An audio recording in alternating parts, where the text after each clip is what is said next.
Révolutionnaire 06 61, la famille, les amis. Loin de moi mais toujours près du cœur. À chaque fois j'ai toujours cette rancœur qui perce mon cœur d'être parti comme un voleur, d'avoir fait ce départ, de me dire que j'ai fait bande à part. Je repense sans cesse à vous, mon passé entre nous, à notre amitié si fiable, surtout à notre enfance inoubliable. J'aimerais tant faire machine arrière, loin de toutes ces galères. Revue notre enfance, on était dans l'insouciance de penser à la souffrance que je vis en silence, auquel j'en avais aucune idée de cette réalité. Plus les années passées, plus je réalisais à ce qui m'attendait. Chaque soir je voyais mon père épuisé de ses journées acharnées à travailler, une mère culpabilisée d'être au foyer. Sa seule conspiration était de pouvoir nous donner à manger et de nous aimer. C'était son contrat indéterminé. Le jour de mon départ, j'étais loin d'être bavard, je suis parti peiné, avec l'image d'une mère et d'un père qui pleuraient de me voir m'en aller dans une destinée obscure, la Côte d'Azur. Je vous rassure, je resterai pur.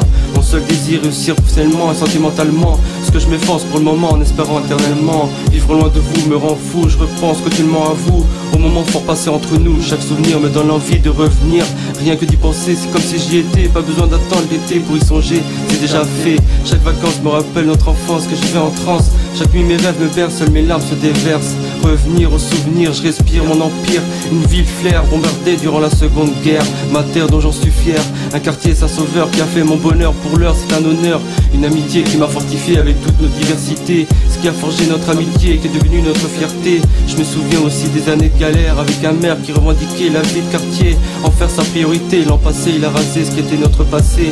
Je me rappelle encore de ma première école, Joseph Morin. Loin du souffle marin, maintenant il n'y a plus rien. À nos parties de foot au playground, à n'en plus compter les rounds. On grandit dans une vie en sursis qui m'endurcit. Pas besoin d'avoir fait du sursis pour rapper, et encore moins d'avoir connu la maison d'arrêt. À croire que c'est la clé d'accès. Pour y entrer je revendique sans panique ma liberté d'expression. Avec obsession je me souviens que dans un passé lointain, l'institution faisait de la répression.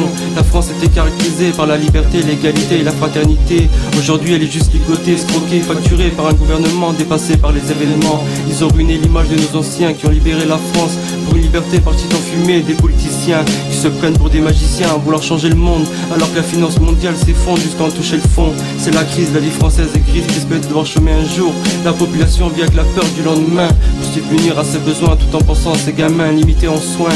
Une justice complice, animatrice de la vie politique, qui me laisse sceptique. Des affaires non condamnées, étouffées par leur immunité. Politiciens, messieurs, sont les premiers voleurs, violeurs, dictateurs de l'humanité. Ce qu'ils savent pas, c'est qu'on va suivre le pas du 8 mai 68, leur seule issue, la fuite. Elle approche, le peuple s'y accroche à une nouvelle liberté, de redonner une nouvelle identité à ce qui nous a été volé. À l'horizon, voyant cette lueur d'espoir, ma raison me dit d'y croire à une vie meilleure, mais pour l'heure, mon cœur chavire dans le malheur. Elle s'écorche de rancœur, mais elle me donnera la force de vaincre un système en perdition.